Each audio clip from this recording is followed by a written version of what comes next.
My dear student, question 6 में prove that the ratio of the area of two similar triangles is equal to the square of the ratio of their corresponding medians. इसमें क्या कहते हैं कि दो आपके similar triangles है, एक ट्रायंगल हमने ये बनाया और एक ट्रायंगल एक बनाया, सिमिलर है यानी इनकी जो भुजाएं हैं उनका अनुपात समान है,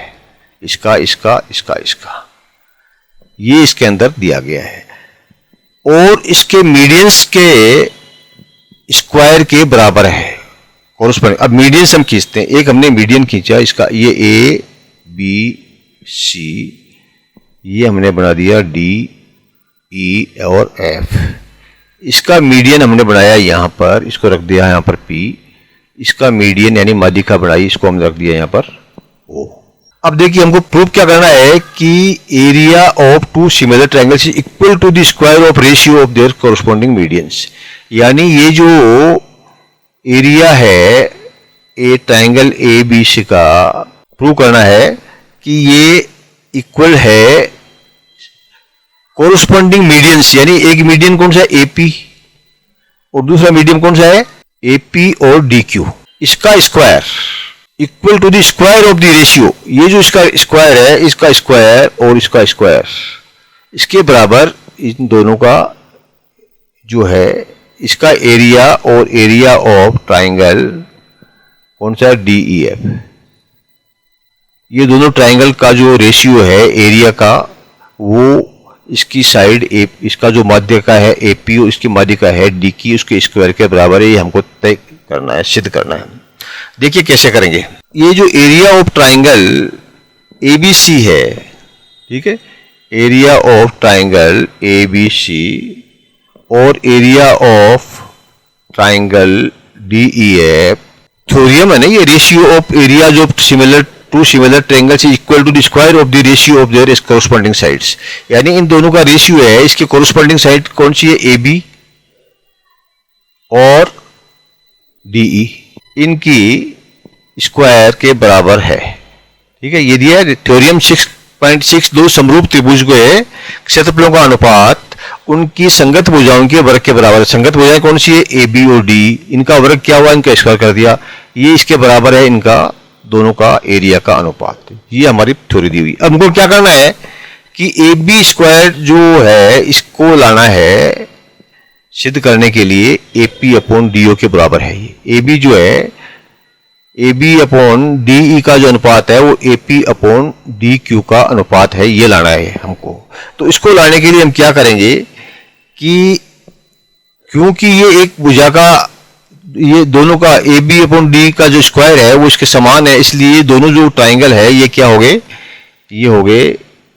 समरूप हो गए, ठीक है। ए बी सी और डी ई एफ समरूप हो गए, एक तो हमें पता लग गया,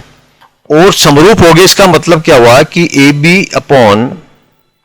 ए बी और डी ई का रेशियो, ठीक है, ये बी सी और ई एफ का रेशियो समान है। और अब हमने बी सी के दो भाग कर दिए, क्या कर दिए, बीपी और पीसी ये दोनों बराबर हैं, तो आप बीपी का 2 कर दो, बात है कि 2 इंटू बीपी कर दो या 2 इंटू पीसी कर दो तो बीसी हो जाएगा। तो ये जो बीसी है 2 गुणा बीपी के बराबर है, 2 बीपी के बराबर है, बीपी फिर बीपी दोनों मिलाएंगे तो बीसी हो जाएगा, ओके। इसी प्रकार से इस त्रिभुज के अंदर ई एफ के 2 बाकी है ई क्यू, तो 2 ई क्यू, ठीक है, ई क्यू के 2 भाग, 2 ई क्यू ई एफ के बराबर है, ई एफ के बराबर है 2 ई क्यू, बीसी के बराबर है 2 बीपी, इसीलिए हम कहेंगे कि 2 बीपी बराबर ई क्यू, इसका मतलब बीपी बराबर बीपी और ई क्यू का रेशियो भी समान है, ये दो में, इसमें 2 है, दोनों में कॉमन है, 2 को निकाल दो आप, तो बीपी और ई क्यू का रेशियो भी समान है, यानी हम कह सकते हैं कि ए बी अपॉन ये जो है A B upon D is equal to B P और ई क्यू, इन दोनों का रेशियो समान है, इसका और इसका सिमिलर है, यानी कि हम ये कहेंगे क्योंकि इन दोनों का रेशियो समान है, ए बी ऑफ डी और बी पी और ई क्यू का, इसीलिए इसमें कोण बी ये वाला और इसमें कोण ई ये वाला ये समान हो गए, क्योंकि ये समान है, इसकी रेखा और इसकी रेखा समान है, ये और ये समान है। ठीक है, ये भी, ये दोनों का रेशियो बराबर है, इसका रेशियो बराबर है, इसलिए दोनों के कोण समान हो गए, कोण ई और बी।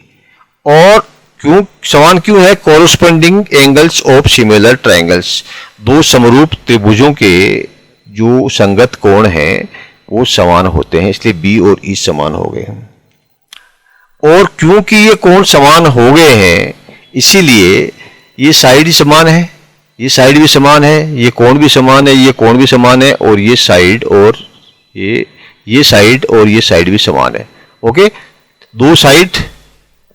कौन सी? ए बी बी पी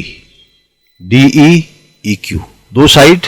और दो कोण बी और ई, तीन समान है। इसका मतलब एक साइड एक एंगल और एक साइड, दो साइड और एक angle, corresponding angles of similar triangles समान है, इसीलिए एस ए एस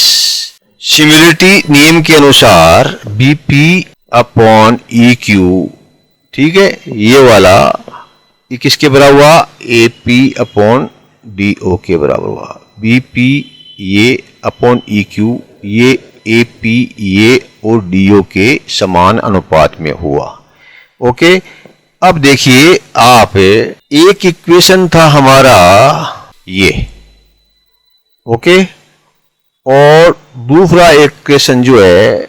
हमारा हो गया ये दो इक्वेशन हो गई। इन दोनों इक्वेशंस को आप जो है मिलाएंगे तो क्या आएगा? देखिए बीपी और इक्यू इसमें कॉमन है, इसमें बीपी और इक्यू, इसमें बीपी इक्यू कॉमन है, इसको निकाल दो आप तो क्या बचाएगा आपके पास? A B upon D E किसके बराबर हुआ? A P upon D O के बराबर। ठीक है, यानी ए पी और A B upon D E is equal to A P upon D Q, ये क्यू है वो नहीं है। ठीक है,